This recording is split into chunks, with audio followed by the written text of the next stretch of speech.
a steady diet of government cheese and living in a van down by the river.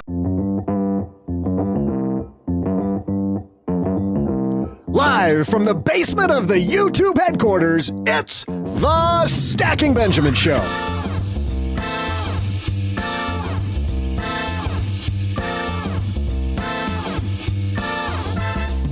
I'm Joe's mom's neighbor, Doug, and I can't believe it, but 2024 is coming to a close, which brings up two questions. One, how come you're not independently wealthy yet? And B, how did the events of 2024 affect your money game? What should we have learned? To share their wisdom, we welcome a panel of guests, including the woman who believes firmly that you can afford anything, Paula Pant, and the guy who thinks you should get the best interest, Jesse Cramer.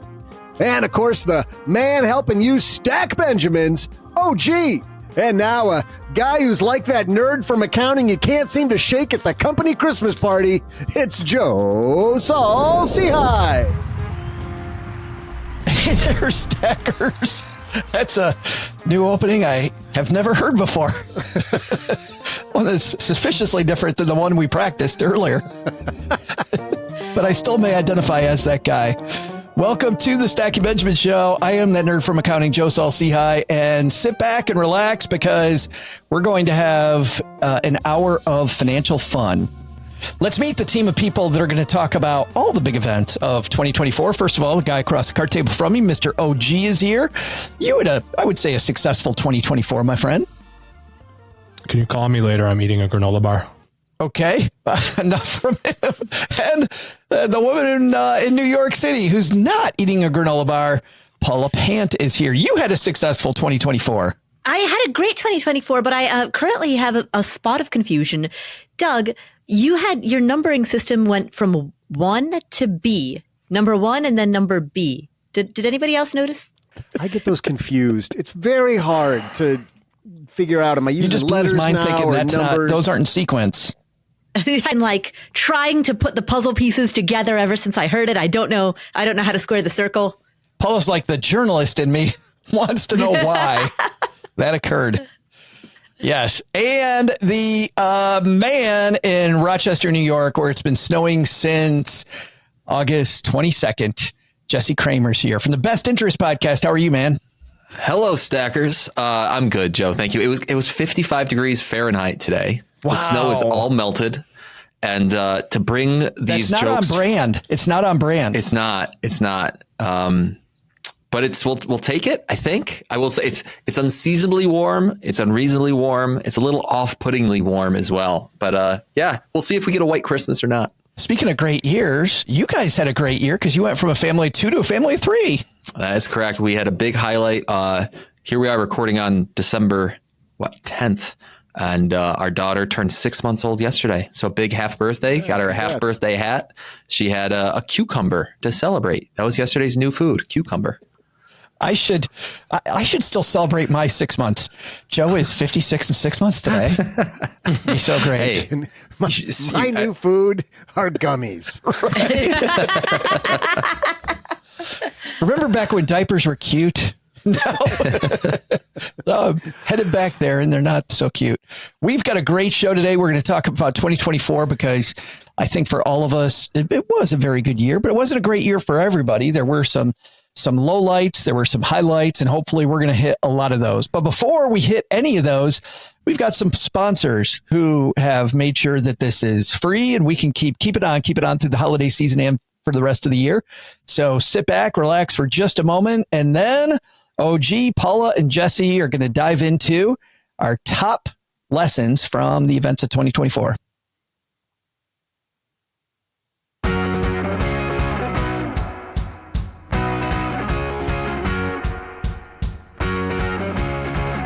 All right. Are you done with the granola bar, OG? Yeah, no, I'm good. Yep, appreciate it. Fantastic. Got any little sustenance? Got a little, need a little carb loading. Well, let's start with you then, my friend.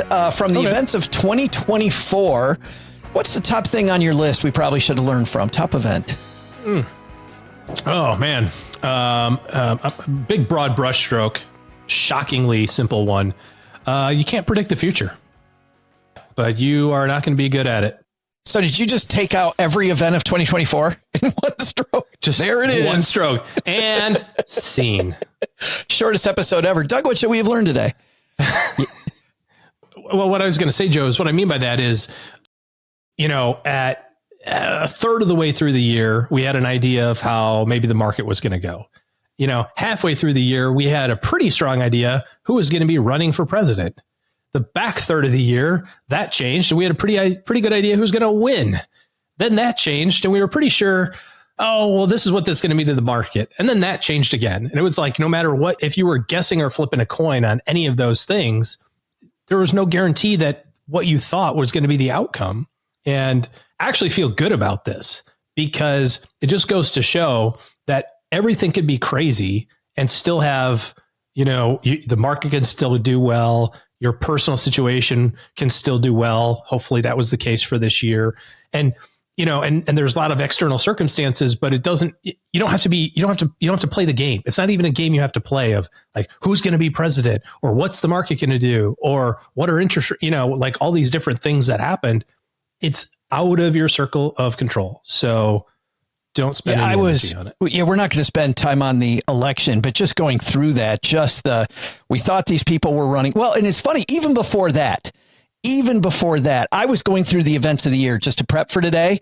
Mm-hmm. In May, Donald Trump is convicted on all of these charges with 32 different charges. And I thought, dude's done. Well, that's that. Yeah, that's that. Dude is done. And then fast forward to November, we elected him.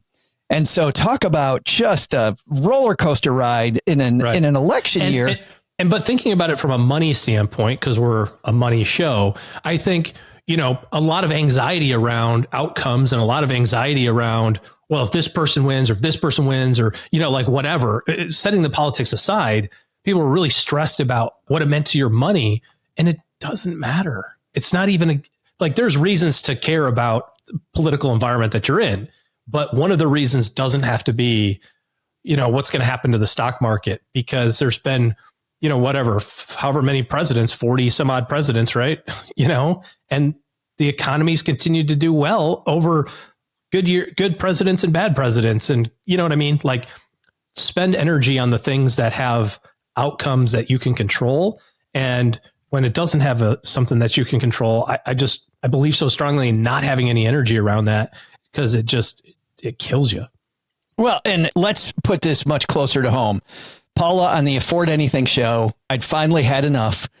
And for all the people out there that had said, I'm just going to buy one fund, the total stock market index, and chill, I went away from being nice and said, I think it's stupid if you have more than $100,000 and you're doing this. And we blew up our little portion of the internet. But what's interesting is that's in response to this. What people I saw this year a lot, Paula, was people going, why would I invest in international? I'm getting rid of all my international. Why would I invest in small companies? Small companies suck. Why would I invest in those? Like, to OG's point, we can't predict where the market's going, Paula. Mm-hmm. Yeah, exactly. So, and that, I heard a lot of that, especially at the beginning of the year when NVIDIA was this runaway hit. The Magnificent Seven was, all of these gains were accruing to large cap. And so you started hearing people say, why would I ever own anything other than US large cap? Clearly, that's the only asset class that's worthy of owning. Ta-da! Which is funny because a few years ago, everybody was saying the same thing about small cap. Everyone was like, right. And this actually ties in 2006. They're not making any more land, Paula. I'm just going to load up on real estate. This actually ties in perfectly with the asset that I was going to bring up as one of the things that I learned from 2024. One of the things we can all learn in 2024 is just take a look at Bitcoin. I know it's a polarizing topic, and we won't go down that rabbit hole right now of whether you think cryptocurrency is a quote unquote good or quote unquote bad investment. But regardless of your opinions on it, just take a look at its salience. Take a look at the number of times it was mentioned in the headlines of mainstream media prior to November, prior to the big run-up versus post-November. When an asset is kind of bumping along and not doing very well, nobody talks about it. And it's when an asset is absolutely knocking it out of the park, that's when all of a sudden everybody pays attention again. And so, like the way that people felt about large cap stocks at the beginning of the year when Nvidia was running away is the way that people feel now about Bitcoin. Like everyone's just chasing returns. And so I think one of the lessons from 2024 is you really see kind of chasing returns amplified. You see some very extreme examples of it. So learn from that. Don't chase returns. And the like counter, cousin to that is also don't feel FOMO about the fact that you didn't buy Nvidia or didn't buy Bitcoin. Like don't chase returns / don't feel FOMO about, and have that FOMO level regret. Boy, I love this. We get off we talk about the election. We go right into crypto. Jesse, let's talk about crypto for a second. Let's stop there because we had a lot of crypto news. Like I remember Bitcoin hitting 20,000 and thinking, oh my God, this is so overvalued. Then I remember hitting 40,000 thinking, oh my God, this is so overvalued. It hit 100,000 just a week and a half ago. So think about crypto now, like into 2025. What can we learn from the crypto craze? Is it, quote, too late to get in, or I should get in? I mean, where are you at with the crypto game? I have no idea how to answer that. It's such a hard question to answer, but I could explain. I think part of the reason why, Joe, is because I could make a pretty sound, reasonable, logical argument on both sides of that question. On the one hand, I could say, where exactly is the intrinsic value in Bitcoin coming from again? Because as far as I'm concerned, you could buy a Bitcoin today, and a year from now, you just have one Bitcoin. And it's kind of ironic that Bitcoin's here to replace the dollar. And the only way we have to measure it is by measuring its value in US dollars. So I don't know. And so, it's kind of like a lump of gold. You buy a lump of gold, it sits there on your desk. What do you have a year from now? It's the same lump of gold. So there's that argument to be made against it. But then at the same time, you say to yourself, well, there's some intrinsic value in the blockchain and the security that it provides. And I understand some of that. I won't pretend to understand all of it. And it's being so adopted by, at this point, a lot of the price is being driven by institutional investing that you have to say to yourself, well, if there's that much money in a single asset class all over planet Earth, is it going to be able to how would it just disappear? How will it go away? Won't this trend continue into the future because just more and more people are piling into it? So I don't know how to answer your question, Joe, but those are a couple different sides of the argument that I hold simultaneously inside my head. Yeah, because on the one side, I'm totally with you. I'm like, this, okay, what do I do with it? Where's it going? I got no idea. But I've been making that argument forever while I sit on the sidelines and watch other people, which goes back to, Paula, your point about the FOMO, right? Mm-hmm. I'm sitting here, I never get FOMO, and I'm like, what did I do? And in fact, my spouse, Cheryl, even said at one point, because my brother-in-law has been a fanboy of crypto for a long time. Like he is a use case guy, right? He's not this guy like get in because I'm going to get rich. He's like get in because I think this is a piece of the future. So he bought a long time ago. He has made a killing, obviously, on this stuff. I remember making fun of him in 2017. So just at the holidays, 2017, I was making fun of him. He can clearly make fun of me today for doing nothing there. Man, what do you do with it? But so how do you, out of curiosity for you guys or for anybody who's listening, how do you not go back to the moment that you knew about Bitcoin or Nvidia as an example and go, I seriously didn't put $1,000 in this crap at $1. Like, what was I doing? Like, why did I skip that? Because then you do the math, right? You go, well, if I would have bought this when it was 25 cents per whatever unit, then I would have, slightly under 2 billion today. Like how do you not like want to like have a scream pillow? You know what I mean? Because you're like, that'll never happen again, right? You're like, well, I had my shot. Like I had my shot to change the family tree. All I had to do was have a little bit of foresight. But at this point, every time Bitcoin goes up, I yell my safe word every single time. Yeah, Paula? Well, but we easily 3 years from now could be sitting here having the same conversation about Ethereum, about Solana, about gold, about cattle futures. Down. Which ones am I supposed to be buying, Paula? And how much do timber. I put in it? I mean, we never know, right? We never know Well, and let's talk about all those other coins because Paula, you've had crypto experts on, we've had crypto experts on. Jesse, you've talked about crypto. Like, I thought Ethereum was a better use case. Right. I thought Ethereum was definitely better use. So I loaded up on Ethereum for a while. By loaded up, I mean, I put $2,000 in it. Woohoo! Like put next to nothing in terms of my portfolio in it. That's a lot of money. I recognize for some people. But for me, I was like, okay, let's just dabble a little bit. It went nowhere for a year and I just sold it off. I'm like, I just don't get it. I don't care. And yet it's Bitcoin that ends up being the winner. Can we pivot from that? Because on Monday, Paul and Jesse, you weren't here, but we did the latest thing. Let's talk about the other coin to 2024, the Haktua Girls coin. We had this with NFTs.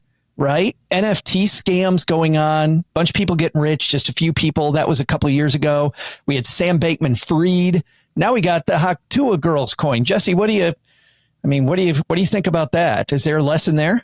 I just had the Haktua chart pulled up on my computer here. Well, because when Josh asked that question, when OG asked that question about, how do you sit there and not kind of pull your own hair out? Thinking to yourself, I could have thrown $1,000 at NVIDIA when it IPO'd, or I could have thrown $1,000 at Bitcoin when I first heard about it in 2017.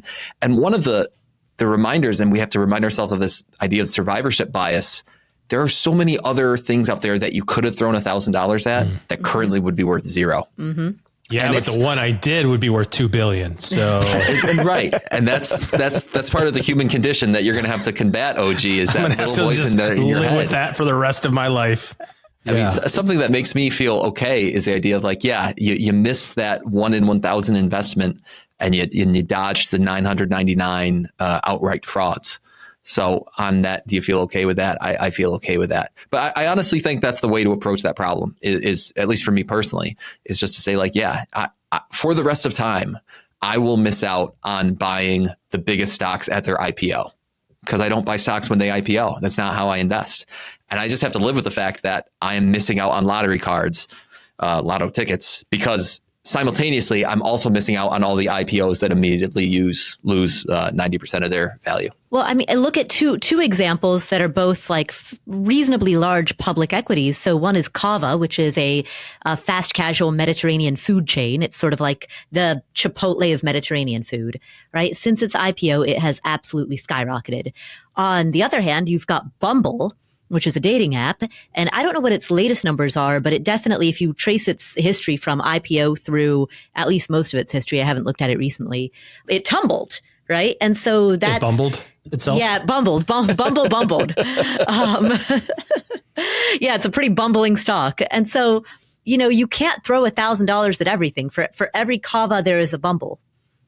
Speaking of stocks, let's just pivot there for a second. Jesse, we'll get to yours in a second. I hope I'm not stepping on yours, but June 18th of this last year, NVIDIA briefly surpasses Microsoft to become one of the most valuable companies in the world by market cap. This is from Britannica.com, by the way, that I'm getting this. Over the next 6 months, the largest company crown changes hands several times between NVIDIA, Microsoft, and Apple, all of which now have market caps over $3 trillion. OG, you can see why people want to load up on these tech companies. And yet, looking forward, we talk about stuff that the Trump administration has said that they're going to do. One of the big things that we've heard people in the administration say, we want to break up some of these big tech companies. Could people be stepping in it by jumping in at this point? Well, and I think this kind of dovetails into you can't predict the future, because I don't know where we are today as it relates to technology investing or technology stocks is the same as it was in March of 2000 or in March of 1990. Big difference between those two periods. And the NASDAQ hit 5,000 in March of 2000 and it hit 5,000 again in, I believe, 2012 or 2013. Meanwhile, had a 78% drop in the middle. And, like Paula, you were talking about, all the rage is just buy large US tech companies and it'll be awesome. And it's like, well, yeah, it has been awesome, but does that mean that awesomeness is going to continue? And is there any sort of evidence that the persistence of performance exists? And I just don't believe that there is. The overall economy, yes, which is why we would say, hey, let's have, let's own the S&P 500. Let's own the Russell 2, the Russell 3, like own one of everything basically in the entire expanse of the universe, because then it solves the IPO problem that Jesse talked about. And it solves the irrational exuberance of tech stocks. If it's a momentum and it goes up, that's great. And if it craters, it's okay too, because then something else takes over.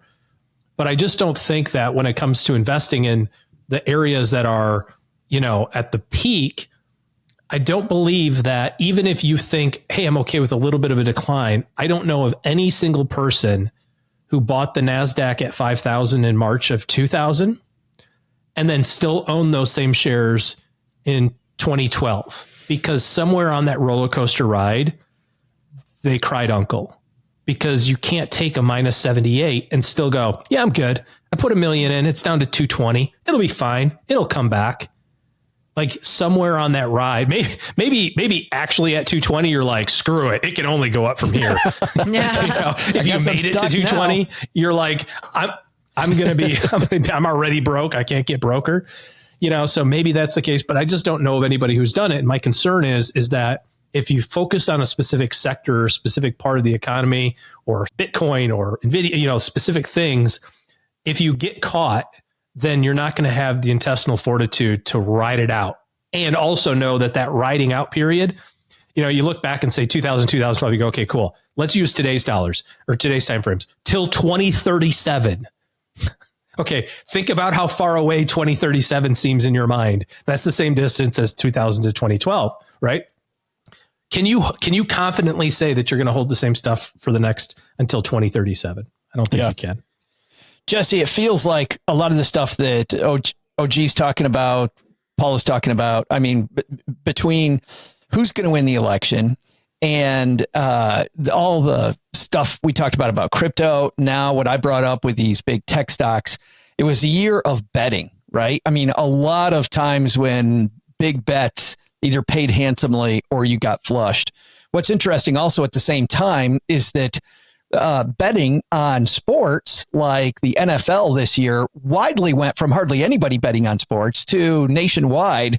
Man, you can bet on it in almost every state, or one of the few states you can't, Texas, where you just open up your phone. I can bet on a coin flip of any game that I want. Like, how do we get away from this betting mentality, Jesse, and maybe get back to setting some goals and achieving them? Boy, how do we get away from that betting mentality? I was just listening to one of my go-to heroes, Uncle Warren Buffett, last night, and one of the quotes in this particular interview had to do with the negative repercussions. I'm paraphrasing here. When someone can wager a small amount of money in order to obtain a large amount of money. And specifically, Buffett was talking about indexed futures, I think, or like 0-day options. He was talking about options trading, basically, where someone, can make a really small wager. And this was back in 1984. He's talking about these new things called index futures and how he sees them as a net negative. And it's just so funny that here we are 40 years later, probably. And they're still a net negative. They're still in that negative. They are. But we're talking about, you're asking about a slightly different arena, but something pretty similar. And when Warren Buffett said that, I thought of these people who do like the 14-leg parlays on a sports bet, where if you're not familiar with that, listeners, it's this idea that, I'm going to bet that the Lions win by 21. I'm also going to bet that Josh Allen, the quarterback for the Bills, scores a rushing touchdown. I'm going to bet that the Giants miss at least one field goal. And so it's all 14 three of those going to happen. Yeah, exactly. It's a bunch of completely independent bets that if they all hit, essentially the bet magnifies.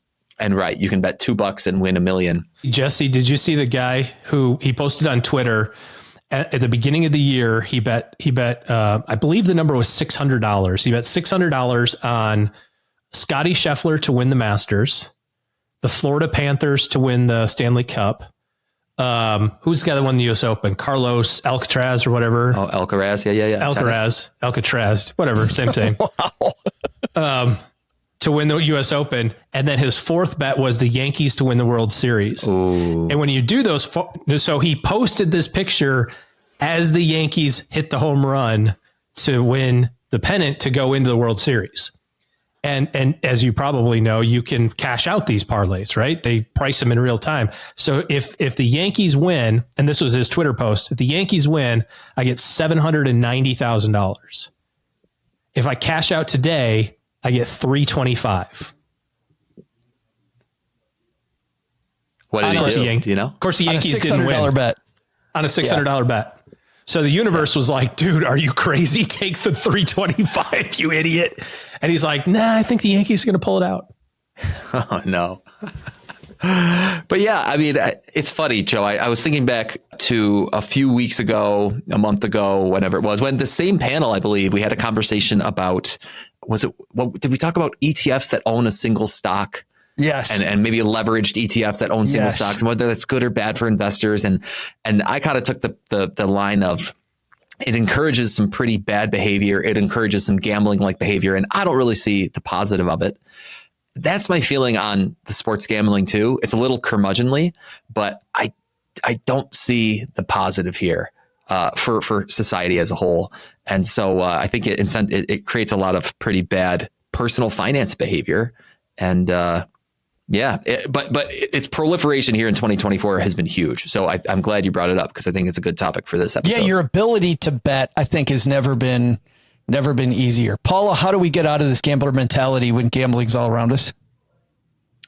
I think we decide in advance, because, you can't, like with food, you can't just deprive yourself of sugar 24 hours a day. I tell myself this every day. Right. I can't deprive myself of sugar. Right. 365 days a year. It's for most people, it's unrealistic to say, I will never eat dessert. So you decide how you're going to moderate it. You decide what are the rules, what are the boundaries and parameters around which you will eat dessert, and what are its limitations. And I think that you apply that to the gambles, the small gambles that you take, right? Because there is the temptation to make the asymmetric bet. There is the temptation, there's sports gambling. There's the bachelor or bachelorette trip to Las Vegas. There's gambling on politics and political outcomes, which we were talking about earlier, right? There's gambling on election outcomes. There's also gambling on buying, and I'm using kind of gambling in air quotes here, but in buying IPOs or buying to a certain extent, even individual stocks, particularly if you haven't done a whole lot of due diligence on them. There are different levels of risk concentration and different types of bets with various profiles of expected return. And it's, I think, unrealistic to say that you're going to abstain from all of them. So instead, you just decide the parameters, like, all right, I'm going to spend no more than 2% of my overall total portfolio on this. And then the other 98% I'm going to put into some more reasonable investments that have a higher expected return. I think for me, the way that, and I love all those answers, guys, for me, the way I get around it is, if I just start out with the goal and what investment meets the goal, then the FOMO kind of goes away. Then I'm like, yeah, that Bitcoin thing's pretty cool. The Huck Tua girl has a coin, really? Yeah, you know what? That doesn't help me meet my goal. So I don't need it. And if I do bet, I'm going to bet money that's not for that goal. I'm going to go ahead and hang on that $600 bet that the Yankees win, because I don't care. You know what I mean? Hey, I got a third. I don't know. Would you guys take that or not? $350,000, Jesse? Would you take that? Would you lock in the 300,000, or would you send it to 700? I know, OG, you would totally stay in it. No way. You would have taken the money. Yeah, you take the money and then you make another side bet for, with $100,000 on, the Yankees and 4 or something to get the same odds, but you've cashed it in just to collar the bet. Yeah. Jesse, how about you? Would you take it? Yeah. If I ever found myself in a situation where 600 turned into 300,000 and I could double or nothing that bet, I would just take the 300,000. You're taking the 300, not double or nothing. Paula, how about you? I mean, it's impossible to know unless you're actually in that situation, but from sitting where I am right now, I would, my mindset would flip to asset preservation, right? Take the 300,000.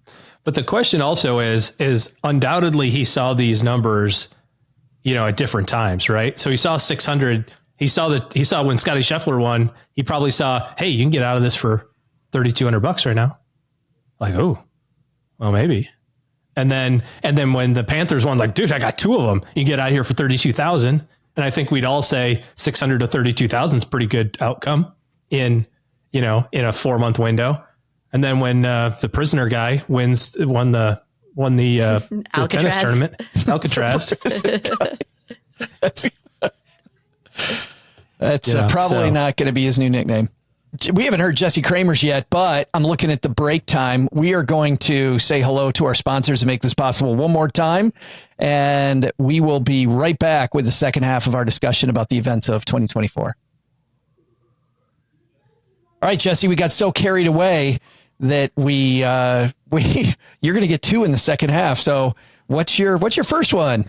Well, that's okay, Joe. And actually, I could only do one if that makes more sense, because my first one was AI-driven market behavior, like the AI industry and concentrated returns in tech, and also just the proliferation of AI usage in general. I mean, the way that people are using ChatGPT or image generators or my podcast producers. Here's one for you, as you all fellow podcasters.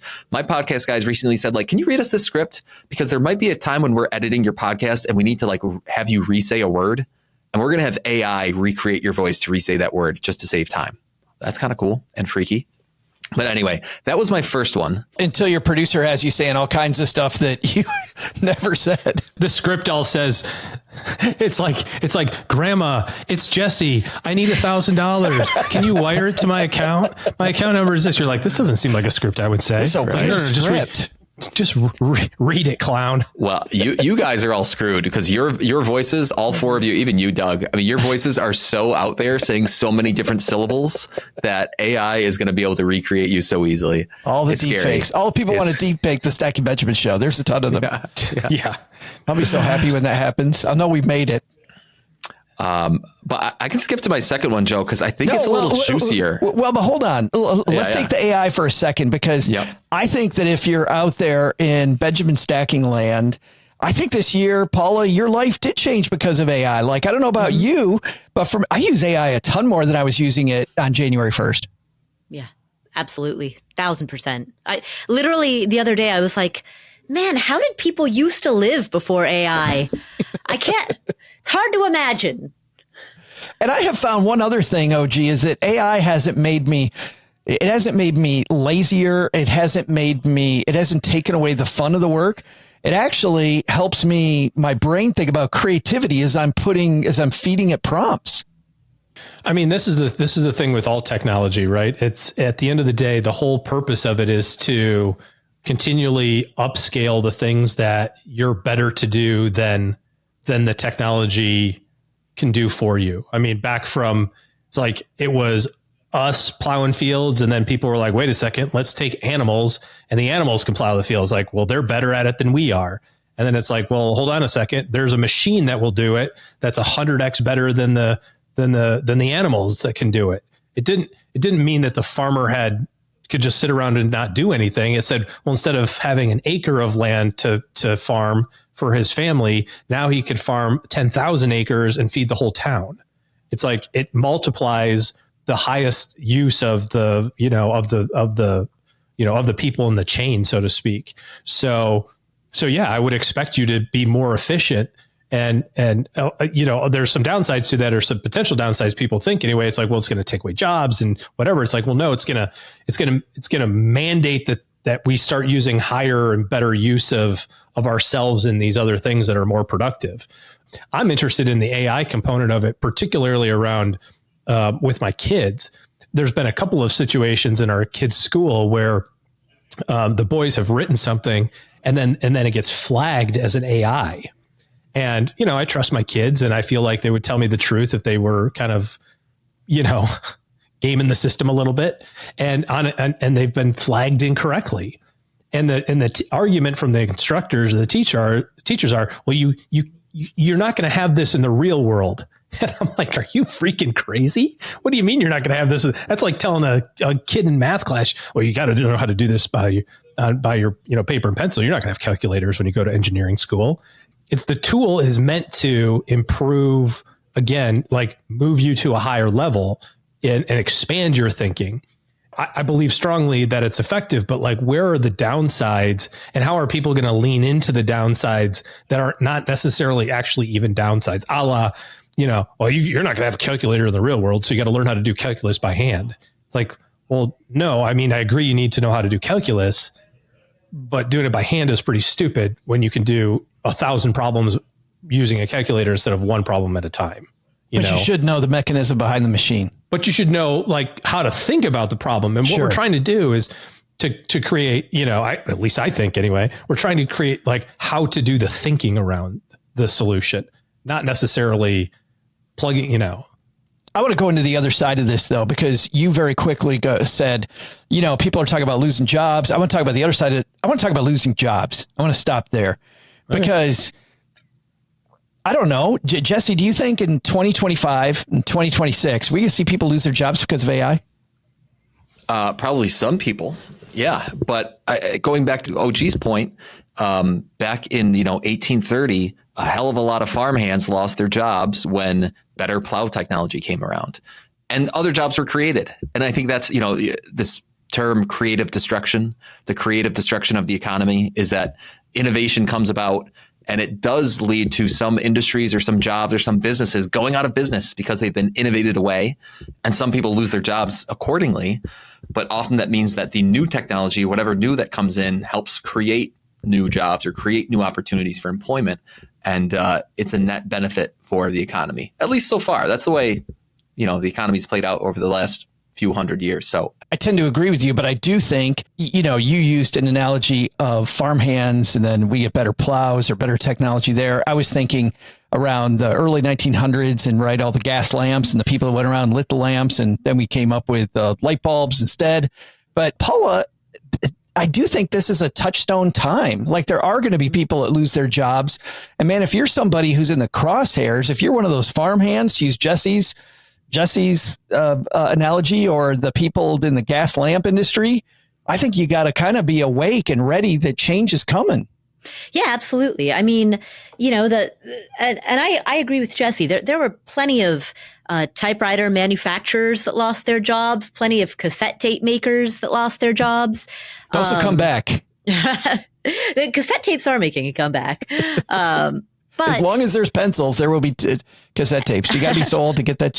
Anyway, sorry. I think with AI, I think there are two fundamental differences. One is that the progress is exponential rather than linear.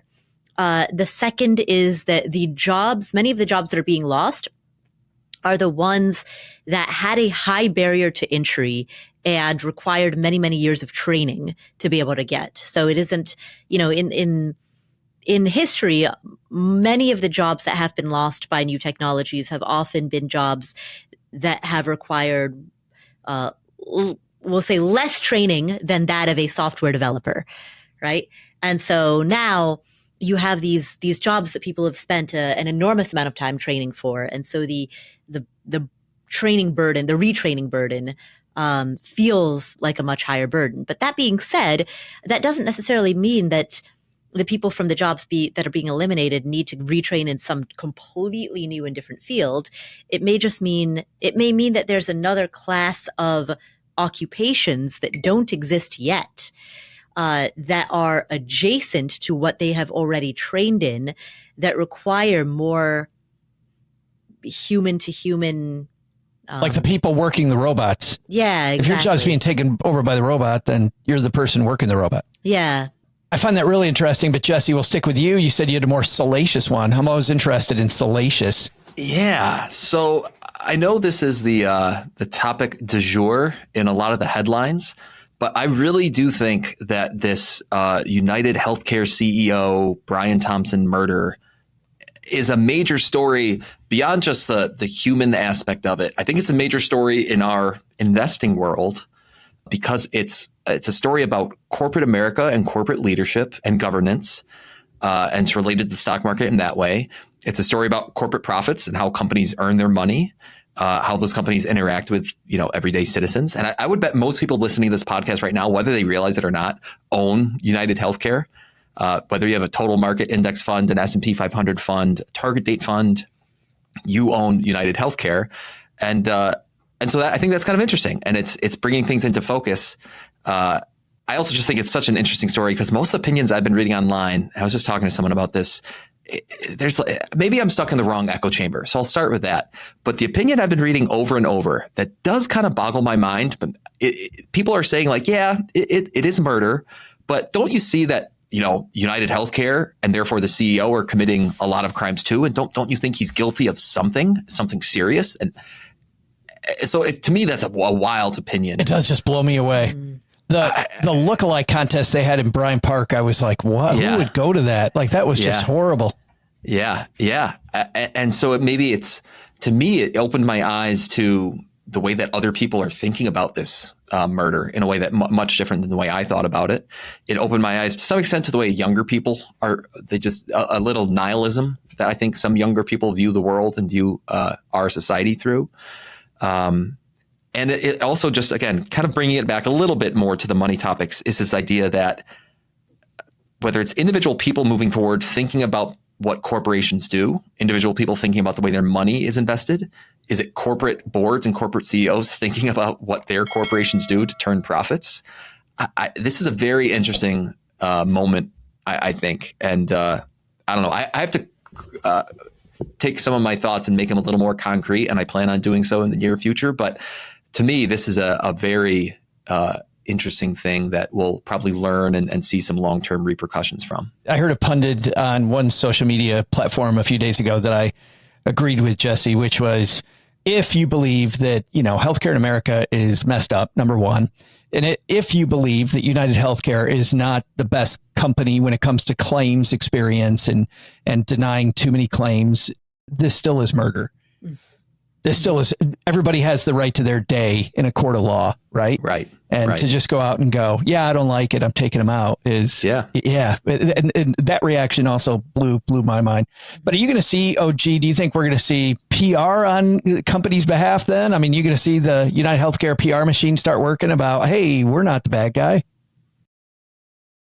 I don't know. I don't particularly have any long, significant interest in talking about this. Honestly, I think it's really sad because, I think it was a pretty disturbed individual who did a really jacked up thing and did it to a guy who, was doing what he thought was best. And that doesn't mean that it was the best, but, I don't know anything about the CEO. I assume that he probably was a family guy, and I'm sure he had, a family in some way, shape or form. And yeah, it's no different than any other sort of brazenly awful attack anywhere by anything. I mean, so yeah, I don't feel like talking about it. It's too sad. I think there are two stories. There are two stories that are, Jesse was talking about how when you unpack this, there are a lot of different stories that we can pull out of it. And two of the stories that I see, one is that there's sort of a microcosm of some broader themes in our time. One is a story of a lack of faith in institutions that drove the killer, and he's a murderer, that drove the murderer to think that he had to take, quote, justice into his own hands because he felt as though he couldn't pursue justice through established institutions and through established processes. So I think that's one of the stories that's sort of a microcosm of the zeitgeist. And I think the other story is, Karl Marx wrote about this ideology of the oppressor and the oppressed. And within that ideology, there's an oppressor class and there's an oppressed class. And if you belong to the oppressed class, you can sort of do whatever you want in order to declare your rights over your oppressors. That's the reason that some people think that it is justified to have street protests in which they rampantly destroy property, including property that is owned by struggling small business owners, but they say, well, we've been really oppressed for a very long time. So, our protests don't have to be peaceful and property destruction is justified because of everything that we have suffered, right? It's that core philosophy of the world is divided into oppressor and oppressed, and the oppressed have carte blanche to do whatever they want, which obviously I vehemently disagree with. Vehemently disagree with. But I think that there are a lot of people in society who disagree with me and who feel that way. Yeah, I think there's going to be more to come on that front, sadly. Let's go to, I'm looking at the time. We got two more. OG, what's next on your list? I'm going to talk about inflation still mattering. There was obviously a lot of talk about it a year ago, 18 months ago. I-bonds, everybody loved those for a while when they were paying 10%. But, inflation seems to have slowed its rate of growth. And I think the terminology there is really, really important because people say inflation is down. No, it's not. Inflation is always up. That's the definition of inflation. It's just the speed at which it's inflating is down compared to previous periods of time. And maybe in some areas that's, become flat perhaps. But the reality of inflation is such, and we got a little glimpse of it a couple of years ago, when it was going really crazy, is that this is going to have an impact on your portfolio and on your retirement income and your distribution planning well into your retirement age. We got a short-term blip of, holy crap, it costs a lot of money to buy eggs all of a sudden. And so we got to experience the realization of what, 3, 4, 5 years of inflation looks like in one fell swoop. Now do that 3 or 4 times throughout your retirement and recognize that under normal circumstances, without those wild swings of COVID, under normal circumstances, it's more like death by 1,000 paper cuts. And the outcome is the same. You buy, a gallon of milk for $5 today. And in 25 years from now, that gallon of milk will be $15. And if you don't have an income that increases with inflation, you're going to be in a world of hurt. And so you got to experience, I'm using milk as an example. Eggs would probably be a better one. Eggs were $3 and then they became $7. And people were like, what the F? Well, the reason it freaked them out was because your income didn't rise commensurately with that price change, right? That's why it wasn't the fact that they were 7. 7's just a number. It's the fact that my income stayed here and this thing went up more than my income did. Now extrapolate that out over your retirement lifetime. You retire at 60 and go from 60 to 90 or 60 to 85. This is going to happen again. Only it's going to happen a lot slower. And so as you think about your financial independence, how this matters is as you think about your financial independence, remember, we've talked about this a million times. I still get questions about it. You don't have to be conservative on your 65th birthday just because that's the day you're retiring. You still need to have money that's growing with inflation or outpacing inflation. You need to have 10-year money and 12-year money and 15-year money and 25-year money because you're going to still need those assets to be producing growth when you're 85. So even though inflation's changed, it's a little bit slower. The rate of inflation is slower. I think inflation is still an important topic. I find this interesting, Jesse, what OG's talking about, because, last year on our list, everybody was talking about inflation, about how inflation had been this silent thing that nobody really cared about. And all of a sudden it's the number one thing that everybody cares about. Maybe, I guess what OG's saying, maybe it was a blessing in disguise that, hey, now we're all pretty damned aware of inflation and how that might hit us. Yeah, well, OG's right in that we had such a long period of pretty tame inflation. Now, you guys lived through and probably have some memories of, what was it, the 70s? Oh, 80s? Easy. Yes. Sorry. So there's been really high inflation before. It's funny. This is a weird analogy to make, but I remember hearing someone during COVID talking about there's no law of nature that says that another pandemic couldn't spawn and kick off tomorrow. It's just as far as virology goes. I know. But it's kind of similar where it's inflation, it's not something that you can necessarily keep down forever. Or here's something that I've been having some conversations about recently in the light of President Trump getting elected again is if some of these policies that could potentially really I want to say like loosen or some kind of favorable business policies, or whether it's like lower tax rates or just lower interest rates in general, or whatever it may be, some of these stimulative policies that might be coming forward in the forthcoming months, inflation might come back. It totally might come back. And that statement can be true, as OG said, throughout future years, throughout someone's retirement. And I think it serves us well to be aware of that. I just think totally being aware of it is a great thing, because it was surprising how people just kind of went to sleep on it. And then like, wait, what? Huh? Paula, you've got the last one. What's one more event from 2024 we should have learned from? Well, so mine actually relates to housing. Whoa. And we're really shifting the focus here and going to real estate. And it is that even in an era of high interest rates, the broader lesson is, just because you want something to be true doesn't mean that it will be true. What I mean by that is that for years and years and years and years, I've heard so many people say, well, housing prices have to come down. They just have to. They're too high. Housing feels too expensive. It's out of reach. And once interest rates go up, won't prices come down? And for many, many years, I've said, no, that's not what's going to happen. And I've tried to show them data, and I've demonstrated, look, there's actually historically, there is a slight positive correlation between interest rates rising and home prices rising.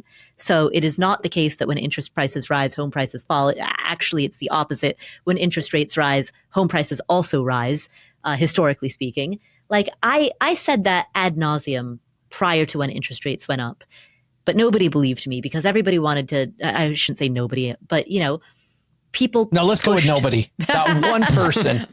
The entire, everybody's like, Paula Pant, what's she talking about? Yeah. People really, really pushed back on the idea. People kept supporting this assumption that when interest rates rose, that means home prices would fall. And I think that people, even though the data did not support that, people really wanted to believe it. They wanted to believe it because homes felt unaffordable. And they couldn't imagine what was going to come down the pipeline, when interest rates rose and homes would feel even more unaffordable. And sure enough, what happened in 2024 is it followed the exact same historical pattern that we've seen for decades, which is that slight positive correlation between interest rates and home prices. Generally speaking, when interest rates rise, home prices also rise. Ta-da! And that's what's happened in the past, and that's what happened in 2024 as well. We still have a very tight supply, OG, of housing for people. It seems like getting that money together for your first down payment. Let's say you're out there in Stacker land, you're trying to put together your first down payment. In a world where it's tougher every year, man, do you try to pull the trigger quicker and put less money down, or do you hang on longer? Well, I don't know that there's a right answer here. I suspect that it's probably not great to do the 3% down, if you can avoid it, and maybe get closer to 5 or 10. But I think this also goes to the conversation around need versus want and timeframes. I remember buying our first home, and under the guise of, God's not making any more land, so we better get out in this development now because they're probably not going to do any more developments in this city ever for the rest of my life. So I better buy this lot now. And then the market promptly went down and we lost half of our value in our house 12 months after we bought it, which was really awesome. But the feeling of now, or how important it is very, very, very real. Of like, I'm X number of years old. I've been doing X thing. I need to do this thing, right? I need to have this house. I'm starting a family. We need a bigger lot. We did, and it feels very constrained. But I can also look at it from the perspective of, the past 25 years, looking backward and going, wow, I still have a lot of tomorrows. Like there's a long runway between now and when I'm going to hang up the shingles for forever. And And it wasn't that important. Would it have mattered one extra year to save money, to have a little bit bigger down payment? Would it have mattered, to do it a little bit more intelligently around the house?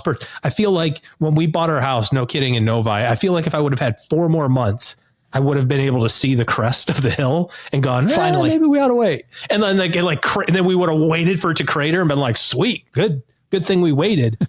But I didn't, because we had that strong pull as a young person of like, I need to make it. I need to demonstrate that, like, I'm successful or whatever that was. And I'm just trying to grasp at words, but this also kind of ties into, my real firm belief that there's always enough time. And when people feel like there's the compression of that, and you're like, oh my God, I'm 45 and I haven't done anything. I feel you're more susceptible to doing the wrong thing than just compoundingly doing the right thing. All you need is just to do the right thing and just let the time will work itself out. When you're 45, you feel like 55 is forever away. But looking at you two guys, if I asked you how far 45 is from 55, you'd be like, dude, it's a blink. When you get to 55, you'll look back and go, that was like yesterday, man. I have a lot of experience, but that felt like yesterday. So you have more time than you think when it comes to this stuff. And yeah, I feel like if we were just okay with going a little slower in these decisions, then I think we have a little bit better outcomes. Instead of putting 3% down, put 5. Instead of 5, put 10. Even if it means you got to wait an extra year, it's going to be okay. I think that I'm running out of time thing takes us full circle back to that gambling mentality that we talked about, right? Yeah. When I feel like I'm running out of time, I'm like, you know what? That's when I start betting on which crypto is going to go next. Oh, the Hatua woman has a story about the guy who put all his money in the thing because he retired, got laid off, only had $800K, gets diagnosed with some health issues, and I'm 60. I don't have any time. I need to no, man, you're good. Just hang out for a little bit. It'll be all right. There were 2 more that we didn't talk about, but I think are big events. I think that, when you live in Asheville, North Carolina, and there's a hurricane, like you're like, I'm good, I'm fine.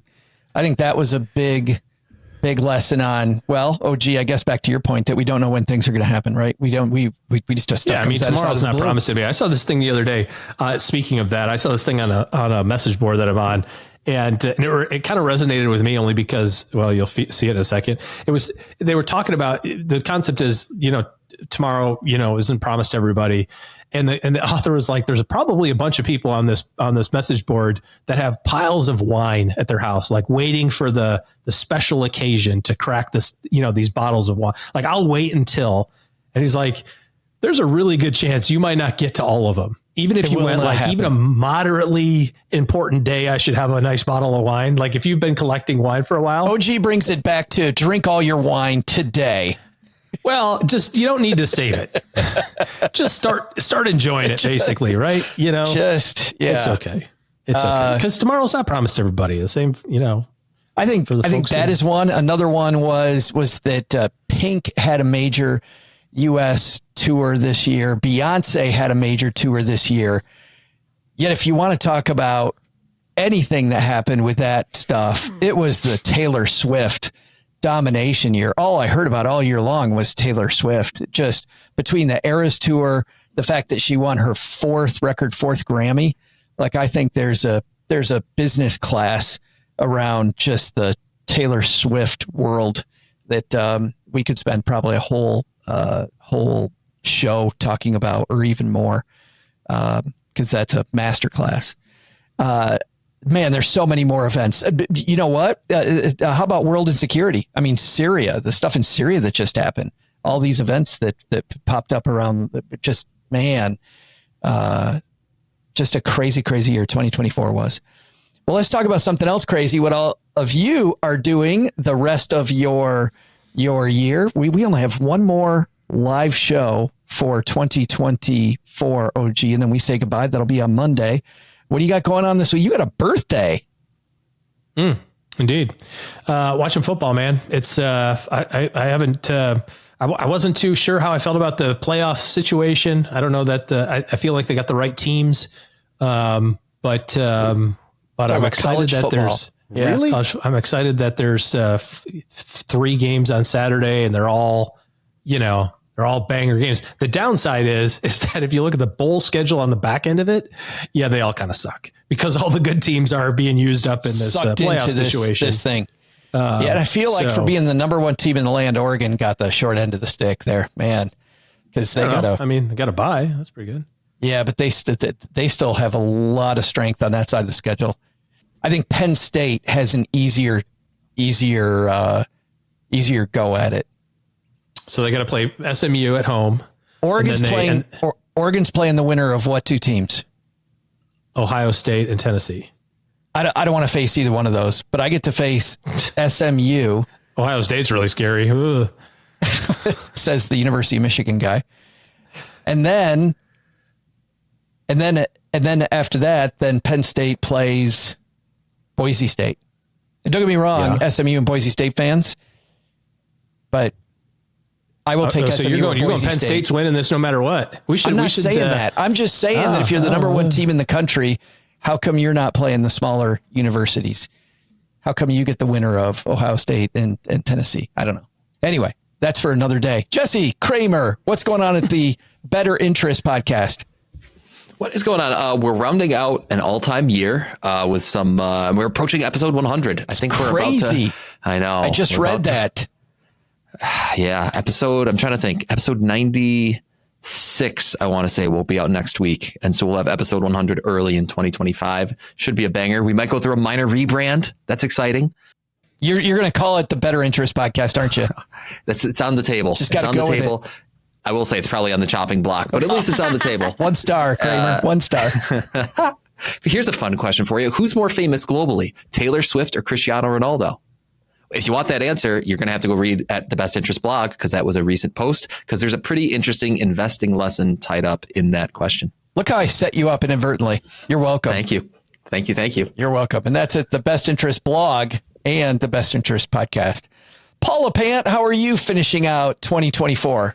Oh, 2024. We've got a lot going on. So we recently aired an interview with Cody Sanchez, who talks about those Main Street small businesses, laundromats, dry cleaning companies, HVAC, plumbing.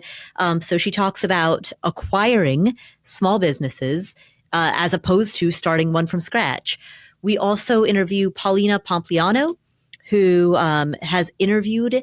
We interview the interviewer, basically. Paulina has interviewed and profiled a lot of thinkers, thought leaders from a huge variety of disciplines and gleaned lessons from this big interdisciplinary, multidisciplinary set of people who, lessons gleaned from that can apply to any of us or all of us. And then we have a big New Year's Eve episode that we're planning. So on the first Friday of every month, I do a monthly economic update where I talk about what's happening in our economy and in our world. And the last 3, really, October, November, December, have gone deeper than we typically go when it comes to macroeconomics, geopolitics.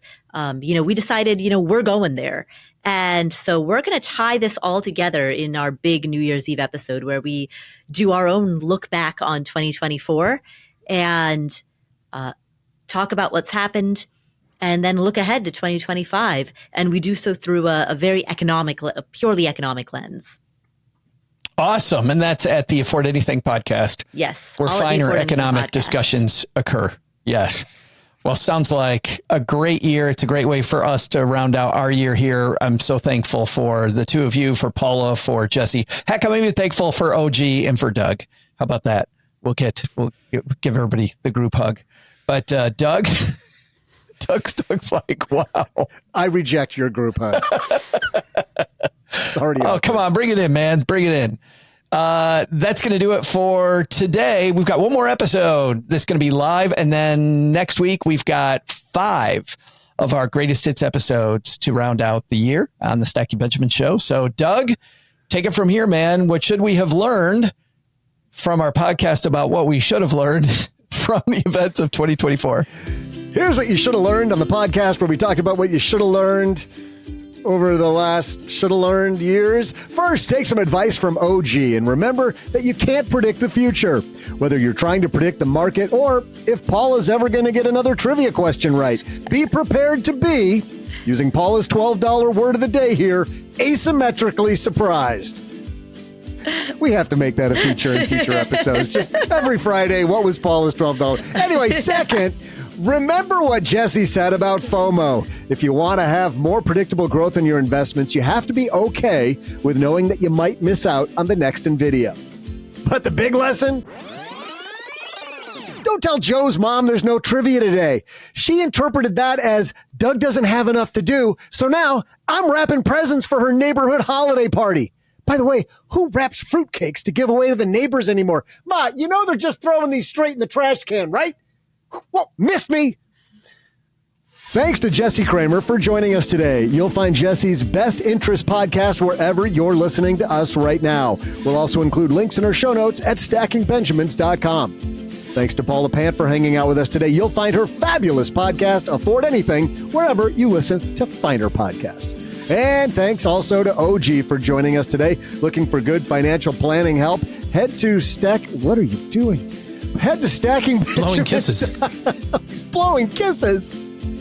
God, so awkward. Head to stackingbenjamins.com/OG for his calendar. This show is the property of SB Podcasts, LLC, copyright 2024, and is created by Saul-Sehy. You'll find out about our awesome team at stackingbenjamins.com, along with the show notes and how you can find us on YouTube and all the usual social media spots. Come say hello.